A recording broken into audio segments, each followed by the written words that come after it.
And tonight on PM Express, a conversation about Ghana's journey to reviewing its flagship programs to meet IMF standards. And because the IMF has reviewed and assessed Ghana's flagship programs and says that the free SHS, for instance, is poorly targeted, and also says that it is actually generating poor educational outcomes. This has led to Ghana accepting that it will review all 16 flagship programs. Remember that the IMF has said that even though we've received the first tranche, which is the 600 million, there's still some hurdle we need to cross, because we need to tighten our revenue and mobilization so that we'll be able to meet those standards and get the second tranche. So where are we coming from? Just by way of background, yes, of course, government says it will review its flagship programs. You've heard the Minister for Information saying that government already decided to review the programs long before even the IMF spoke about it. It says there's a need for assessment of efficiency, effectiveness, and value for money. What else is this review seeking to do? But look at the budget allocation to flagship programs from 2019 to 2023. 11.34 billion. That's from 2019 to 2023. That is how much has gone into the free SHS. If you look at the other flagship programs, the Planting for Food and Jobs, 2.49 billion has gone into it. One district, one factory, 823.3 million has gone into that. The school feeding program has taken 3 billion. And then if you look at the livelihood empowerment against poverty, 1.16 billion has gone into that. Water and sanitation initiative, 354.5 million. Now, the IMF made its own assessment on the free SHS, and it came out with this. It says that the free SHS program, which covers the full course of secondary education, has helped increase only enrollment, but it's usually poorly targeted. Why is the IMF saying that? All that government has done over the period is to increase the enrollment in SHS. But if you look at the outcome, it really hasn't been up to that standard that we're looking for. So it says primary education should be strengthened. It also requesting that teacher training should be improved to be able to bridge the gap. Performance-based funding should be improved. That's according to the IMF. But if you look at the education expenditure in billions, you can see that in 2019, we spent 4.9 billion. Look at 2020, we spent 11.6 billion. And each year we keep going up. In 2021, we spent 15.6 billion. And in 2022, we spent 17.8 billion. But this is a budgetary allocation for free SHS. For free SHS in 2019, we spent 1.68 billion. You look at 2020, 2.43 billion.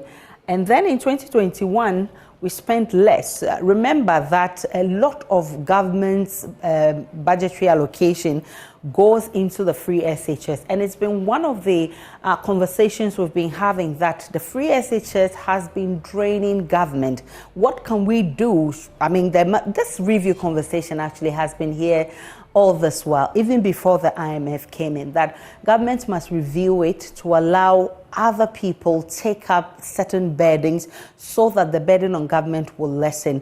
So in 2021, you realize that government pumped only 1.97 into the free SHS. In 2022, it went up to 2.3 billion, and in 2023, 2.96. Now, government's own review that I was talking about, and today the information minister Paul Nkrumah also alluded to that fact. Finance minister had said this long ago, and just today we are hearing Kojo Paul Nkrumah also alluding to that fact.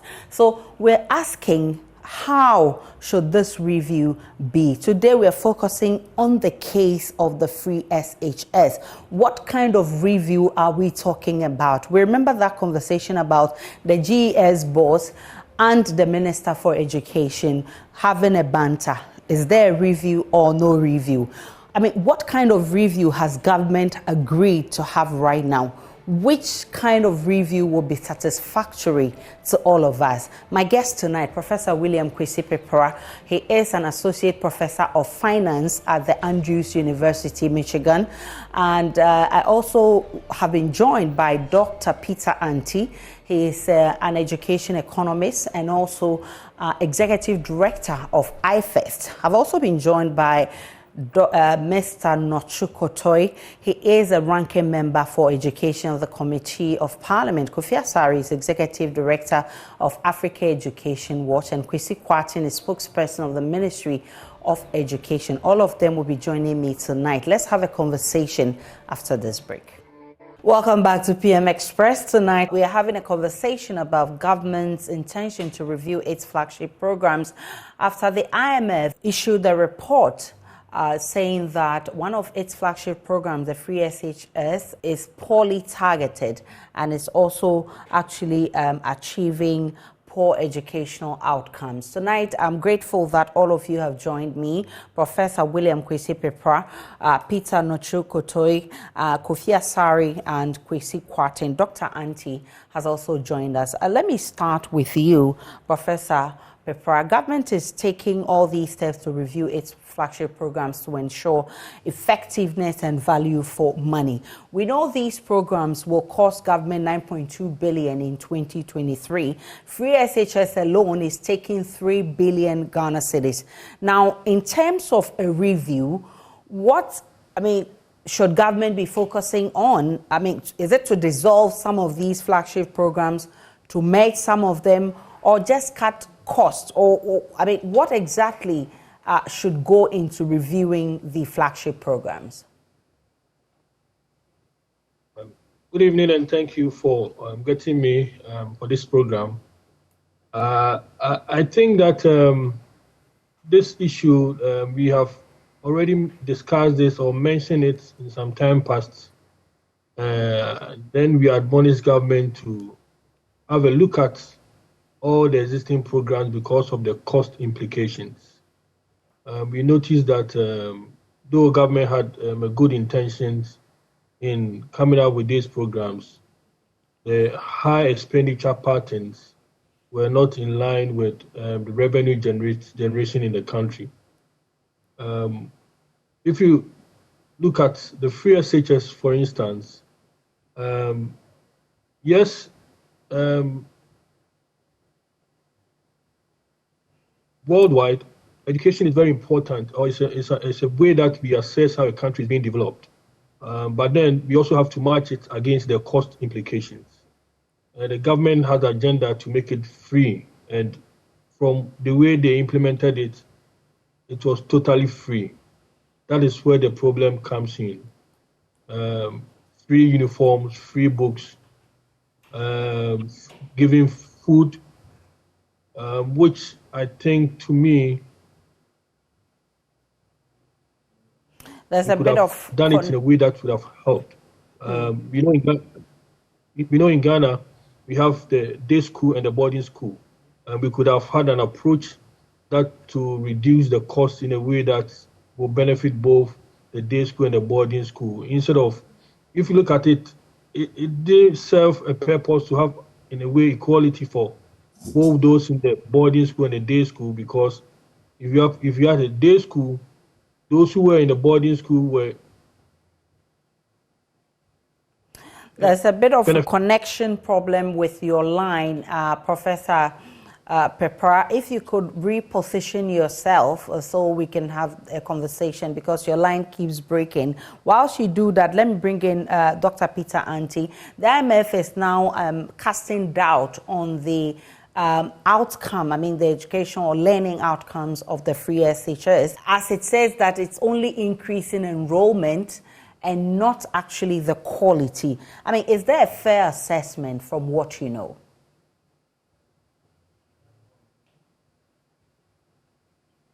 Thank you Kindly very much. unmute for me. Yes, sure, Doc. Good evening to everyone.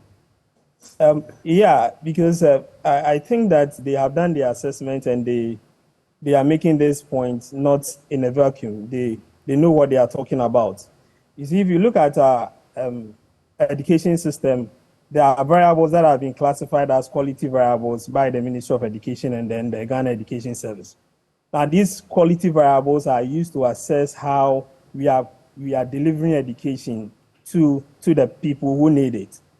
So when you increase access, what you are technically doing is that you are supposed to make sure that there's corresponding improvement in the quality variables to ensure that those quality variables do not suffer because of the increase in enrollment. One of them is student to teacher ratio. And if you look at the number of students that are accessing secondary education now, you look at it and you see that class sizes have increased. So if I'm an external evaluator and I come and I'm evaluating your program, and I see that in your policy document, you are saying that you need a student to teacher ratio of 1:25, between 25 and 35. And you are having one teacher is to 65, one teacher is to 58 students. It means that there's a problem with your quality variable in that perspective.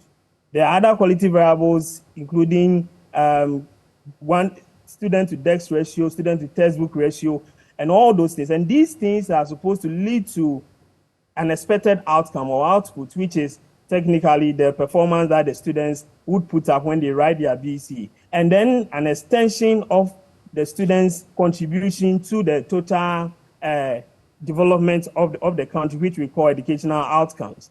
So I think that they look at all these things and they realize that truly we have increased access, but by extension, we have downplayed on the variables of quality, and that is leading to the poor learning outcomes that they are talking about. Professor Prepara, are you back on the line? I mean, earlier we were talking about what kind of review should go into government flagship programs. Yes, I think if the line is very clear now. So Yes. as I've mentioned, there are some inequalities in the form of those who are in the day school and also the boarding house. Those in the boarding house were benefiting more than those in the day school. So can we try to eliminate some of the items that is in a way to reduce it? Also, the cost of government providing uniforms and other items, government could have a look at it and also have a review in that instance. When it comes to providing meals also, can it be that only one meal, hot meal, is provided so that parents can also provide meals for the rest? I'm saying this in a form of equality. Those in a day school will only eat one meal. Those in a boarding school eat 3 times in a day. Cut the quality of food being provided. We notice that it has become a challenge. Some of the videos we have seen of the meals being served, the nutritious value is also being talked about. So if we limit the serving of the food to one hot meal, and then we ask parents to also contribute. I just want to make a quote referring to the finance minister. He says that we are in a period of burden sharing. So in the form of the review, this is the time that we talk about the burden sharing. Government will have to revise it and then make sure that all parents who can also afford will come in. And then we will understand that, yes, we are sharing the burden at this moment. Sorry, your organization is one of the CSOs that had petitioned the IMF regarding expenditure cuts in the education sector. How does this resolve by government come across to you? Resolve by government to do what? To review the free SHS policy. I'm not sure government has resolved to review the free SHS policy. Well, it's part of its flagship programs that it says it's going to review based on the advice from the IMF. Okay, well, that is not my understanding of what the Minister of Information said this afternoon. And I don't have any indication that government is going to review it. And I'll be surprised if government reviews it, because the communication on government position on the lack of targeting of the free senior high school is that government is already aware that the free senior high school is not targeted. So the World Bank said nothing new, and that the World Bank, by saying that the policy is not targeted, does not mean government is saying they will target it. That's what Honorable Kojo Oponkruma said clear on Joy FM this afternoon. So to wait until we see any formal communication from government indicating that it intends to review the free senior high school program, I think we will just be doing a speculative exercise as we've been doing all this while. Thankfully, the spokesperson of the Ministry of Education is on the show. He'll be giving us some answers. So you go ahead. Fantastic. I'll be happy if. But what I'm saying is that I heard the information minister this afternoon, and I heard him unequivocally saying that government is already aware that the free senior high school is not targeted. Then he went ahead and said that it wasn't the intention of government to target the free senior high school. That is why it is untargeted. And so the World Bank, by finding or making a finding to the effect that the policy is not targeted, is nothing new, because they are already aware. It is not a mistake that it is untargeted. My understanding of the logic of that conversation is that government is not receiving it. Right. Kwesi Kwarteng, is that the case? Yeah, first of all, good evening to you and to the co-panelists, and of course to viewers. On the subject of whether or not the free SHS is going to be reviewed, particularly within the context of what is being discussed, I mean, clearly such decisions are policy decisions, and you and I know very well that policy decisions are made by either the president or the minister. The briefing I have from my minister does not point to that direction, that indeed we are going to have any review with such. But of course, I am here and I'll be able to speak to, some of the findings or some of the claims that are in the report that is out. Of course, first of all, let me say that within the broader context, I would say that it's a good feedback, and then it's going to help us pay more attention to the variables that contribute to improving learning outcomes. But I think if you look at it broadly, if you recall, somewhere in 2013, UNESCO brought this report that is termed the global learning crisis. And then within that report, UNESCO indeed admitted that all over the world, there is a learning crisis. If you allow me to quote sections of the report briefly, said that the crisis in quality learning is evident. Despite increased enrollments, an estimated 250 million children cannot read, write, or count well. So, I mean, all over the world, UNESCO makes such level of admission. But of course, when it comes to Ghana, for instance, within the jurisdiction of Ghana, there has been some significant improvement ever since this report came out. And particularly, if you want to even take it from the basic level, especially when you look at variables like proficiency in English. In 2015, for instance, when the country conducted a test to that effect, you realize that only 2% of students were able to speak well in English and also read and write English. But of course, when the same test was conducted somewhere in 2022, that is a national standardized test, you realize that there was a high and marginal improvement to 38%. So yes, the broader template is there that the IMF may borrow, I mean, particularly referencing what the UNESCO had earlier on brought. But of course, within the context of Ghana, within the case of Ghana, there has been some significant improvement. Now to the substantive subject matter of free SHS, it being ill-targeted or not targeted well. I think, first of all, we have to, first of all, understand the essence of the free SHS in the first place. Then, based on that, we'll be able to advance an argument on this whole point about targeting. I mean, initially, you recall that we had close to 100,000 students that complete basic schools and are unable to attend the free SHS or unable to proceed to the SHS level.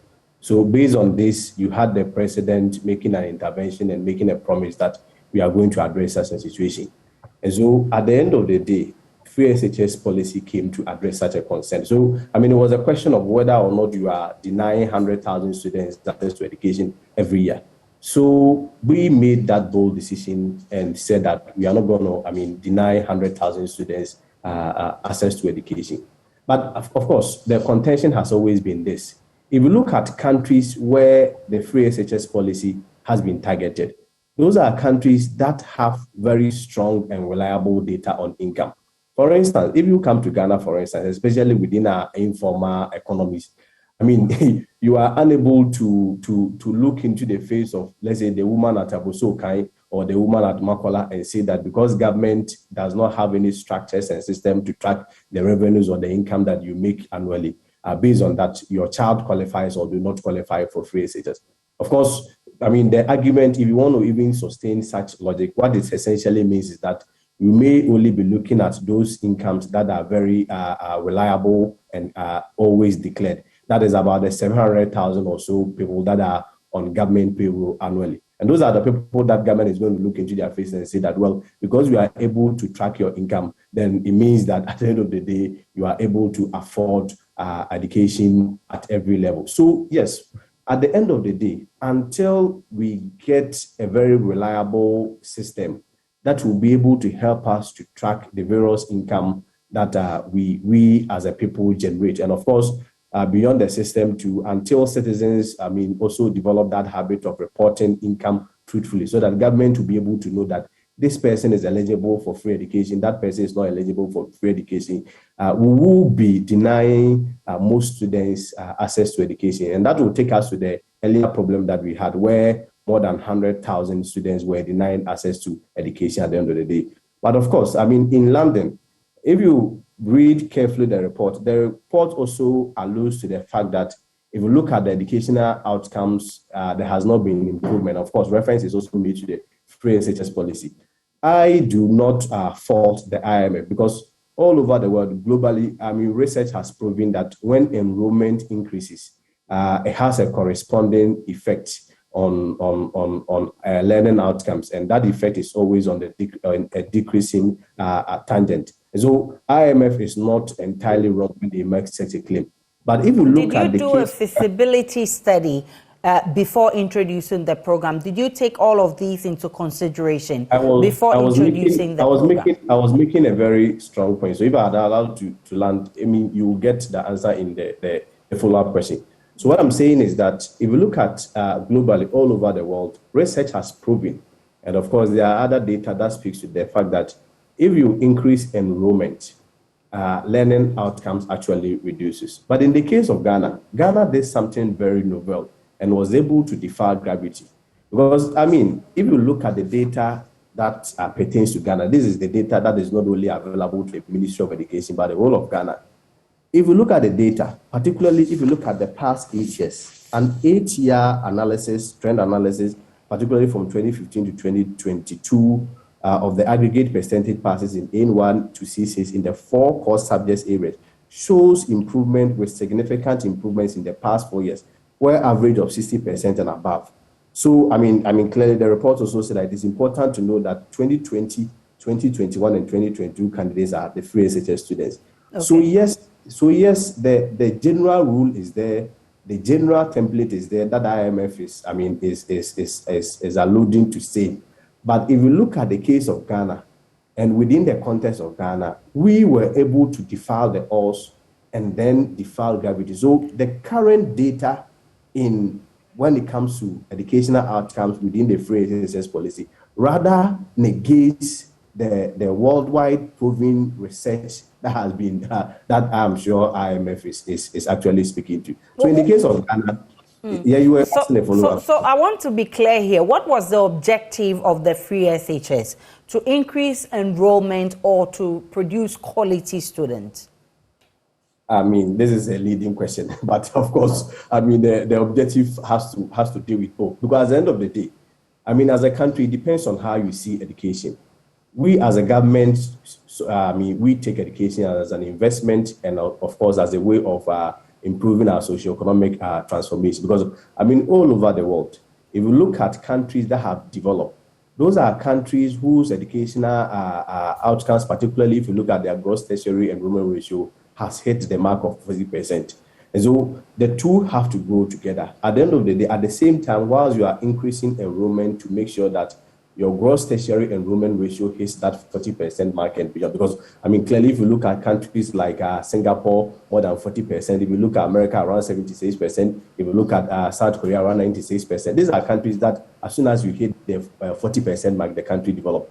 So, I mean, the president's objective was to transform our socioeconomic fortunes through education. So you can only do that by coupling increasing enrollment, of course, at the same time making sure that there is quality.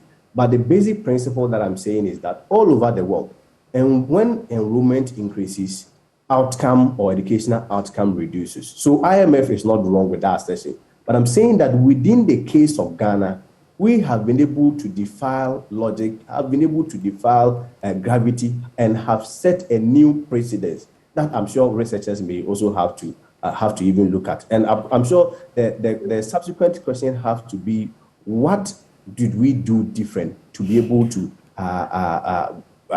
defy the gravity that existed? So in the case of Ghana, what IMF said, even though it is the general rule, we have made an exception to that. Well, the IMF has an advice for Ghana, and it says that primary education must be strengthened, teacher training should be improved, and performance-based funding should be improved.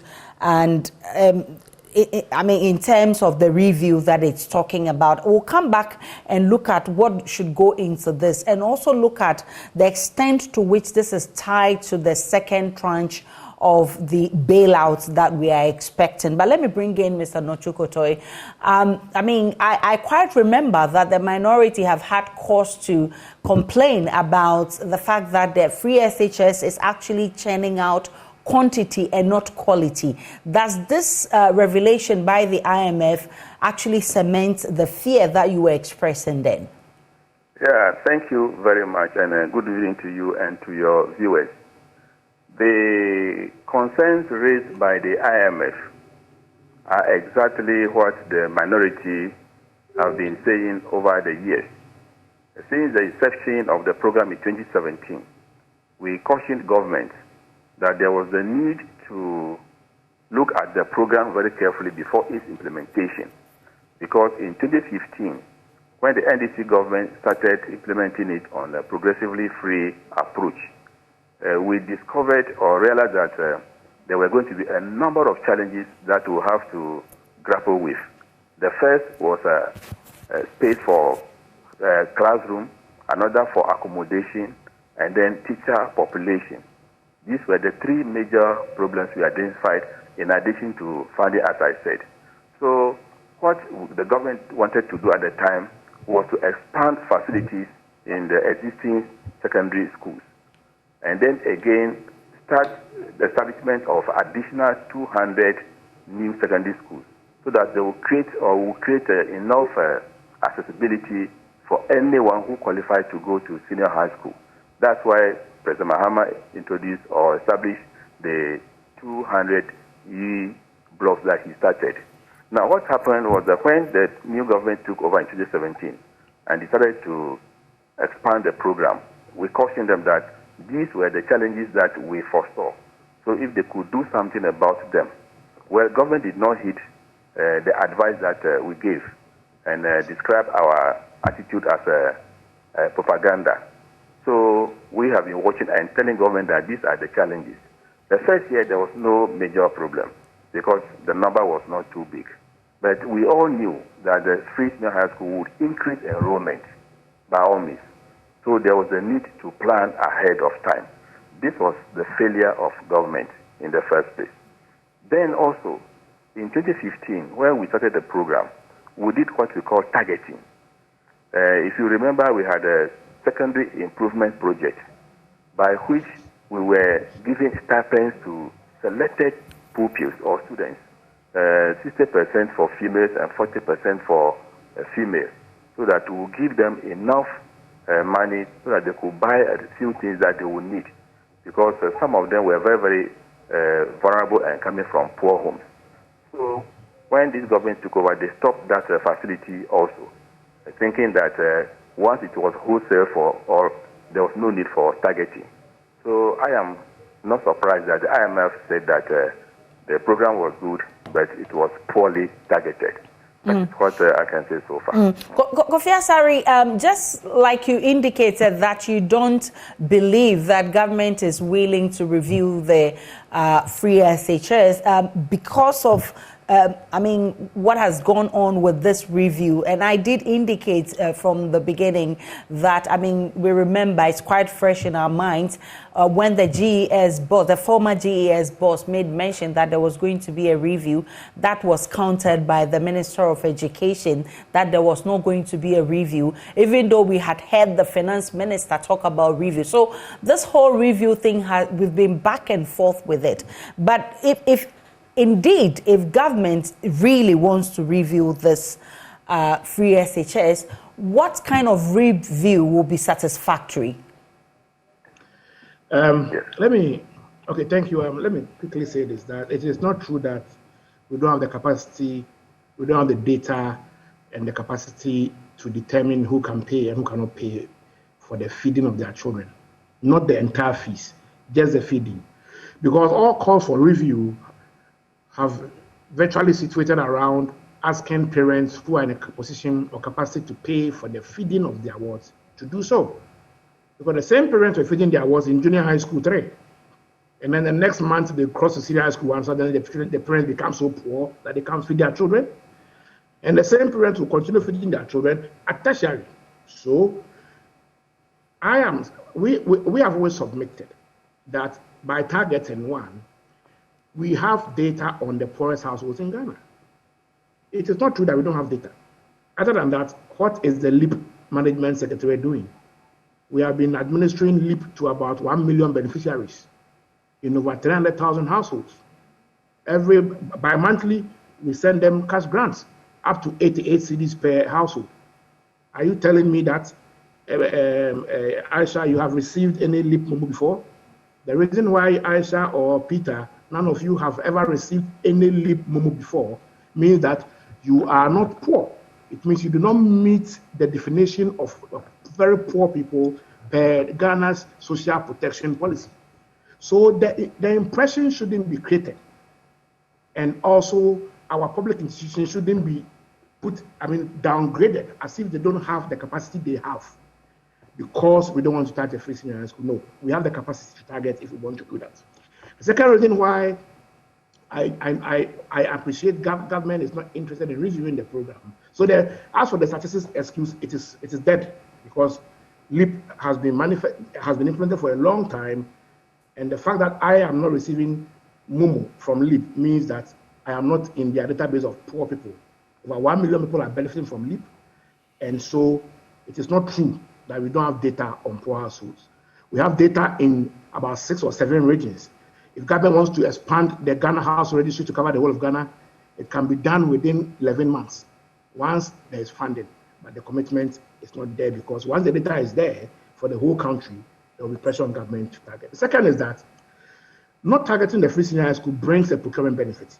That is the reality. The reality is that if you ask, according to the multidimensional poverty report, okay, about 45% of Ghanaians are multidimensionally poor. I'm using multidimensional poverty because that is the highest level you can get because it combines both income poverty and other human development indicators, including access to water, sanitation, housing, etc., health, etc. But if I have to talk about income poverty, we might go below 20%. So let me take the highest one, multidimensional poverty, about 45%. It means that at least half of Ghanaians should be able to feed their children, not pay fees, not pay for utilities, not pay for uniform. You take out just feeding. Feeding takes care of about 70% of the free senior high school budget. The 3.1 billion we are spending on free senior high school this year, feeding would take about 2/3 just feeding. So if half of Ghanaians can feed their children, and you have data on the poorest households in about half of Ghana, all you need to do is to continue exercise, complete the process, and then target. But the more we don't target the free senior high school, the more government gives more contracts for supply food. Do you know that we are spending more than 2 billion this year in buying food? And in politics, procurement is key because the same businessmen who are politically connected who are supplying food. So whenever you raise the issue of targeting, then it means that some parents will have to pay fees to the schools. Immediately parents start paying fees to the schools will now have to buy the food. Don't forget that prior to free senior high school, schools were buying their food. But free senior high school came with a procurement benefit where government centralized the procurement of food, such that only 1 or 2 companies are buying oil for all the schools in Ghana. That's huge, millions of cities. So any attempt to bring in any reform which will end up decentralizing what has been centralized through procurement as procurement benefits to the politicians will be resisted because you are transferring someone's business to the headmasters.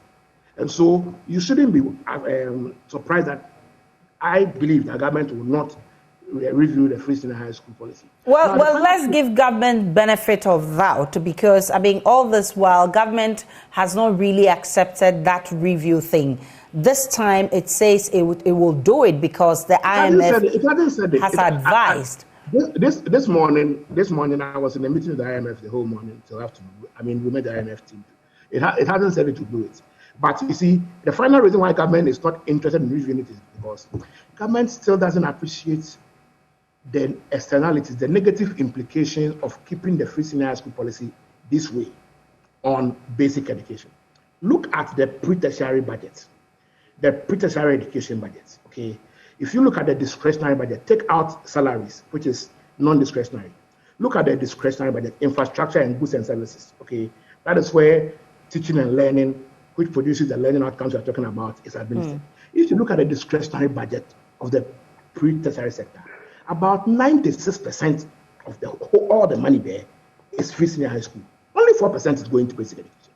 Well, Professor Pepra, so it means that you see, you cannot maintain a superfluous and very expensive, extravagant policy like that without hurting basic, because we are a country with resource limitations. Are you America? Let me bring back Kwesi Kwarteng before I come to you. Will not say anything. Will not say anything. Before I come to you. Kofi, I have a lot to say. Don't worry. Kwesi Kwarteng, so the advice from the IMF is actually for you to strengthen primary education and then also improve teacher training and then also improve performance based on funding, and that the funding should be improved. What's the plan?